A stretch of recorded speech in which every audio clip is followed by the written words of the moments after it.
Today our 6th lecture और आज के इस लेक्चर के अंदर हम एक्सरसाइज नंबर 13.2 का क्वेश्चन नंबर 2 सॉल्व करेंगे।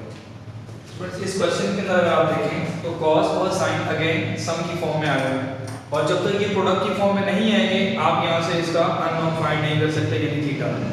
तो हम एक काम ये करेंगे कि हम इन दोनों को एक बार यहाँ शिफ्ट कर देंगे और इसको प्रोडक्ट फॉर्म में लाने की कोशिश करते हैं। तो ये आपके पास आ जाएगा √3 cos थीटा इक्वल टू, इन दोनों को मैंने जब यहाँ शिफ्ट किया तो ये दोनों के साइन चेंज हो गए। ठीक है, अब अगर देखिए आप तो यहाँ पर आपके पास दो नंबर हैं तो आप इन पे अगर स्क्वायरिंग बोथ साइड करें तो इसका फॉर्मूला ओपन हो जाएगा। ये आपके पास आ जाएगा √3 cos थीटा का होल स्क्वायर और ये बनेगा 2 - sin थीटा का होल स्क्वायर। फ्रेंड्स यहाँ पे हमने क्या किया है, स्क्वायरिंग बोथ साइड। स्क्वायर जब अप्लाई करेंगे तो √3 का स्क्वायर तो कैंसिल हो जाएगा लेकिन cos के ऊपर स्क्वायर रहेगा। इसी तरीके से ये बन गया a - b का whole square. a - b whole square means a square plus b square minus का 2a और b आपके पास क्या है, sin थीटा है। तो ये बन गया a square plus b square minus का 2ab। ठीक है, यहां आपके पास आ गया 3 cos स्क्वायर को आप लिख सकते हैं 1 - sin स्क्वायर थीटा और 2 का स्क्वायर हो गया 4 then plus sin square theta minus 4 sin theta. तो ये मल्टीप्लाई हो गया 4 sin थीटा। अब आप देखिएगा स्टूडेंट्स ये 3 अंदर मल्टीप्लाई हो रहा है तो हम इस 3 को अंदर मल्टीप्लाई करवा देते हैं। ये बन गया 3 - 3 sin square theta equals to 4 plus sin square theta minus 4 sin theta. ठीक है स्टूडेंट्स, अब आपके पास देखिए sin के सारे फंक्शन आ गए। आप sin के फंक्शंस को एक तरफ कर लें, कांस्टेंट्स को एक तरफ, क्योंकि जब आप अलजेब्रिक इक्वेशन सॉल्व करते हैं तो आप अननोन्स को एक तरफ और कांस्टेंट्स को एक तरफ चेंज करते हैं उनके इक्वल, ताकि वो आसानी से सॉल्व हो जाए। तो हम इनके फंक्शंस को एक तरफ कर लेंगे और जो कांस्टेंट है उनको मैंने एक तरफ कर लिया। पहले हमने लिखा sin स्क्वायर थीटा, फिर हमने लिखा माइनस का 4 sin थीटा, देन ये वाला माइनस का साइन जब यहाँ शिफ्ट होंगे sin स्क्वायर तो ये बन जाएंगे प्लस के 3 sin square theta. It means -1 3 में से 4 गए एंड ये वाला sin स्क्वायर और ये वाला 3 sin स्क्वायर कितने हो गए, 4 sin स्क्वायर थीटा। देन ये माइनस के 4 sin थीटा। अगर मैं इस -1 को यहाँ शिफ्ट करूं तो ये हमारे पास आएगा 4 sin square theta minus 4 sin theta plus 1 equals to 0। ये जो आपके पास इक्वेशन आई है ये क्वाड्रेटिक इक्वेशन बन गई। क्वाड्रेटिक इक्वेशन के अंदर अगर आप गौर से देखें तो यहाँ आपके पास एक फार्मूला क्लोज हो रहा है a - b का होल स्क्वायर। देखिए ये बनेगा a का स्क्वायर यानी 2 sin थीटा का होल स्क्वायर, ये बन गया a स्क्वायर, 1 का स्क्वायर 1 होता है, देन माइनस का 2 a आपके पास आएगा 2 sin थीटा और b आपके पास आएगा 1। तो ये बन गया a square minus 2ab plus b square. ये स्टूडेंट्स बराबर किसके होता है, a माइनस b के होल स्क्वायर के। a आपके पास था 2 sin थीटा और b आपके पास था 1। देखिए a square minus 2a then b then plus b का स्क्वायर, ये बराबर किसके होता है स्टूडेंट्स, a माइनस b के होल स्क्वायर के और ये था इक्वल टू 0। आपका टारगेट क्या था स्टूडेंट्स कि आपको यहाँ से अननोन थीटा फाइंड करना है। तो थीटा को यहाँ से बाहर निकालने के लिए स्क्वायरिंग बोथ साइड, स्क्वायरिंग आई हुई है टेकिंग रूट बोथ साइड, तो रूट आप ले लेंगे यहाँ पे ताकि यहाँ से थीटा बाहर आ जाए। ये बन जाएगा 2 sin थीटा माइनस 1 और जब आप इस पे रूट लगाएंगे तो 0 का रूट 0 ही आ जाएगा। -1 को यहाँ शिफ्ट कर दें क्योंकि आपने थीटा को अलग करना है ताकि आप इसको अलग कर सकें। 1 यहाँ आ गया, देन ये 2 इसके साथ मल्टीप्लाई हो रहा है, इधर आके डिवाइड हो जाएगा। तो स्टूडेंट्स ये जो आपके पास नंबर आएगा वो हाफ के बराबर होगा, इट मींस 0.5 के बराबर। तो ये जो 0.5 आएगा अगर आप इसकी वैल्यू निकालें कैलकुलेटर से तो आपके पास आएगी 30 डिग्री, यानी 2 sin theta sin theta equals to 1/2. 1/2 means 0.5. Then theta equals to sin inverse of 0.5. Theta equals to calculator जब आप यूज करेंगे तो साइन इनवर्स की वैल्यू 0.5 पे 30 डिग्री होती है स्टूडेंट्स। और 30 डिग्री को क्योंकि आपने रेडियन में आंसर देना है तो रेडियन में चेंज करने के लिए आप इसको मल्टीप्लाई करेंगे पाई अपॉन 180 से 0 और 0 कैंसिल और ये 6 टाइम्स तो ये आ गया pi by 6। It means 30 degree बराबर होता है पाई बाय 6 के। तो स्टूडेंट्स ये आपके पास आ गया एंगल। अब जब आप इसका दूसरा एंगल निकालेंगे स्टूडेंट तो दूसरा एंगल निकालने के लिए आपको क्या करना होगा, आप इसके कोऑर्डिनेट सिस्टम पे जाएंगे। ये हमारा केस नंबर 2 होगा। केस नंबर 1 क्या था, अगर हमारे पास निकलने वाला एंगल cos से आता है तो cos से आने वाले एंगल के साथ हम माइनस में दूसरा एंगल लिख लेते हैं। ये केस 1 था। केस 2 में हमारे पास अगर आने वाले एंगल्स क्वाड्रेंटल एंगल होंगे, सॉरी ये केस 3 है, क्वाड्रेंटल एंगल होंगे तो क्वाड्रेंटल एंगल का दूसरा एंगल नहीं निकलता, यानी पाई और 2 पाई 3 पाई बाय 2, ठीक है, यानी 270 डिग्री। ये हमारे पास क्वाड्रेंटल एंगल है। ये सब ये 90 है, ये 180 है, तो ये सारे एंगल क्या कहलाते हैं, क्वाड्रेंटल एंगल। क्वाड्रेंटल एंगल की सूरत में भी हम दूसरा एंगल नहीं निकालते। केस 2 ये था। पहला केस क्या था कि साइन का जो एंगल आएगा उसी का माइनस। केस 2 क्या था कि अगर क्वाड्रेंटल एंगल आ गया तो दूसरा थीटा नहीं निकलेगा। अब आपने पढ़ना है केस 3।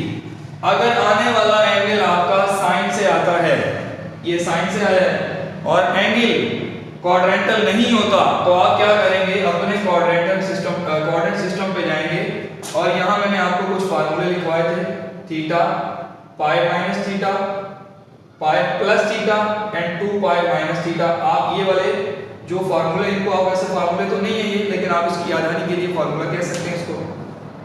ये जो चीज़ है ये क्या है, देखिए यहाँ तक होता है पाई। अगर आप पाई में से कुछ कम करें तो आप सेकंड क्वाड्रेंट में आएंगे, यानी ये सेकंड क्वाड्रेंट है। ये क्या है 180 और ये 270। अगर आप पाई के अंदर कुछ ऐड कर दें तो जाहिर सी बात है इस क्वाड्रेंट में आएंगे। इट मींस के पाई के अंदर थीटा ऐड करें। इसके अलावा ये 2 पाई है, यहाँ तक ये कह रहे हैं कि 2 पाई में से कुछ कम कर दें तो आप इसमें पहुंच जाएंगे। तो ये आपके पास फोर्थ क्वाड्रेंट है। अब आपको कैसे पता लगेगा कि आपने कौन सा क्वाड्रेंट चूज करना है, स्टूडेंट्स याद रखिएगा, आप हमेशा यहाँ चेक करेंगे जब आपने इसका इनवर्स नहीं लिया होगा, इनवर्स से पहले, ये इसका इनवर्स है, ये इससे पहले, यहाँ देखें इसकी वैल्यू क्या आ रही है, प्लस आ रही है। इट मींस कि आपको साइन के 2 प्लस के एंगल निकालने हैं। पहला एंगल तो आपको डायरेक्ट लिया, ये प्लस में आया, यानी फर्स्ट क्वाड्रेंट का एंगल आपके पास मौजूद है।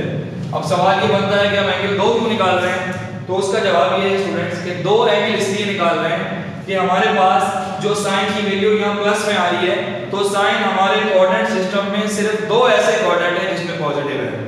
तो पहला तो हमें मिल गया, और दूसरा कोऑर्डिनेट स्टूडेंट हमारे पास होता है ये वाला साइन थीटा, यहाँ पॉजिटिव है। मेरे पास पहला एंगल निकला हुआ है। दूसरे एंगल के लिए मैं जाऊंगा सेकंड क्वाड्रेंट पे, और सेकंड क्वाड्रेंट के लिए मुझे ये यूज करना पड़ेगा। मींस इसका मतलब क्या है कि पाई में से थीटा को माइनस कर दूं, ये वाला थीटा ये रहा, ये थीटा की वैल्यू है।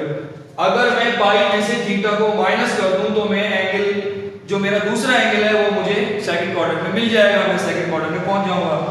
तो ये बात आपको क्लियर होनी चाहिए स्टूडेंट्स कि जो वैल्यू यहाँ इनवर्स से पहले होगी, अगर ये प्लस की होगी तो आपको 2 थीटा प्लस के मिलेंगे, यानी उस फंक्शन के रिस्पेक्ट से कि वो प्लस कहाँ है। तो ये फंक्शन प्लस 2 में है, इसमें और इसमें। एक तो आपको मिल गया, दूसरे के लिए आप क्या करेंगे, इसका ये वाला फार्मूला यूज करेंगे। ये केस 3 है। पहले केस में cos का एंगल डायरेक्ट मिलेगा, दूसरे केस में क्वाड्रेंटल एंगल हो, चाहे साइन के हो, tan के हो या cos के, आप नहीं निकालेंगे, क्वाड्रेंटल एक ही निकलेगा। क्वाड्रेंटल एक क्यों निकलता है, उसकी भी रीजन है। क्वाड्रेंटल इसलिए एक निकलता है क्योंकि अभी हमने कहा कि साइन 2 में पॉजिटिव है तो 2 थीटा निकलेंगे, लेकिन क्योंकि क्वाड्रेंटल एंगल किसी क्वाड्रेंट में मौजूद ही नहीं होता, क्वाड्रेंटल एंगल तो इनके एजिस पे होते हैं, तो जब किसी क्वाड्रेंट के अंदर मौजूद ही नहीं है तो मैं कैसे कह सकता हूं कि वो पॉजिटिव है या नेगेटिव है। इसलिए हम क्वाड्रेंटल एंगल का दूसरा एंगल निकालते ही नहीं है। तो स्टूडेंट्स मैं इसका दूसरा एंगल निकालने जा रहा हूं इसके फार्मूले से, जो कि ये लिखा हुआ है आपके सामने। यानी अब मैं निकालने जा रहा हूं दूसरा theta, and theta equals to pi minus theta, क्योंकि मेरा ये वाला एंगल साइन यहाँ पॉजिटिव है, तो इसको लिखेंगे पाई माइनस थीटा की वैल्यू आपने निकाली हुई है पाई बाय 6। इसको अगर आप सॉल्व करें तो आपके पास आंसर क्या आएगा स्टूडेंट्स 5π/6। अब देखिए ये 5π/6 जो है ये बराबर होता है 225 डिग्री के। अगर आप इसको चेंज करें 5 × 180 डिवाइड बाय 6 तो ये आ जाएगा 6 3 18। अच्छा ये 5 है 6π - π 5π/6 तो ये आपके पास कितना आ रहा है 18। 30 को 5 से मल्टीप्लाई करें 150 आ रहा है, 225 नहीं आ रहा 150 आ रहा है। तो ये 150 डिग्री आ रहा है। अगर आप इसको भी देखें तो यहाँ से भी आप डायरेक्ट निकाल सकते हैं। पाई होता है 180 और π/6 होता है 30, तो 180 में से अगर आप 30 निकालें तो 150 आएगा, यानी ये 5/6 आ गया।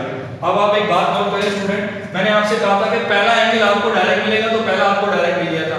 दूसरे एंगल में क्योंकि साइन सेकंड क्वाड्रेंट में पॉजिटिव है तो आप गौर करेंगे कि जो आपका दूसरा एंगल निकला है वो दूसरे क्वाड्रेंट में ही आया है, क्योंकि ये होता है 0, ये होता है आपके पास 90 यानी 90, ये होता है 180। अब देखें आपका जो 150 आया है वो सेकंड क्वाड्रेंट में है कि नहीं है।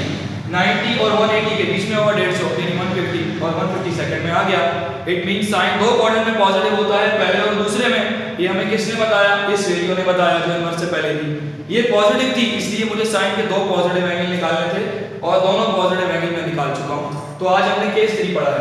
इसकी वेरिफिकेशन करनी है स्टूडेंट्स, एक वेरीफाई मैं करूंगा और दूसरा आप करेंगे। तो मैं पहला एंगल वेरीफाई कर रहा हूं। वेरिफिकेशन के लिए हम अपना सवाल लेंगे √3 cos theta plus sin theta -2 = 0। Then √3 आप थीटा कौन सा ले रहे हैं स्टूडेंट्स? हम थीटा ले रहे हैं π/6। π/6 मींस 30 डिग्री।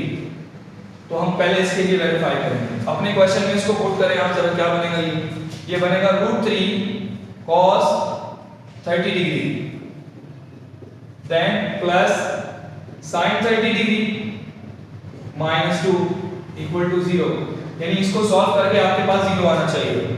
देन √3 cos 30 की वैल्यू होती है √3/2, आप कैलकुलेटर यूज करके निकाल सकते हैं। sin 30 बराबर होता है हाफ के।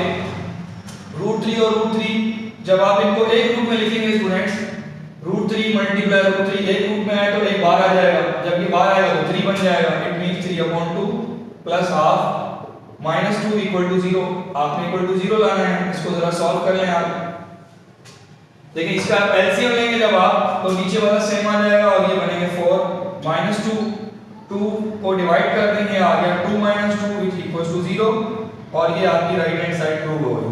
स्टूडेंट्स इसमें मैं आपका सॉल्यूशन सेट बना रहा हूं, लेकिन एक बात याद रखनी है आपने, जब आप इसके लिए वेरीफाई करेंगे तो आप अपने थीटा को यहां क्या रखेंगे? 5π/6 रखेंगे। It means 150 degree. और जब आप इसको सॉल्व करेंगे तो वो वेरीफाई नहीं होगा।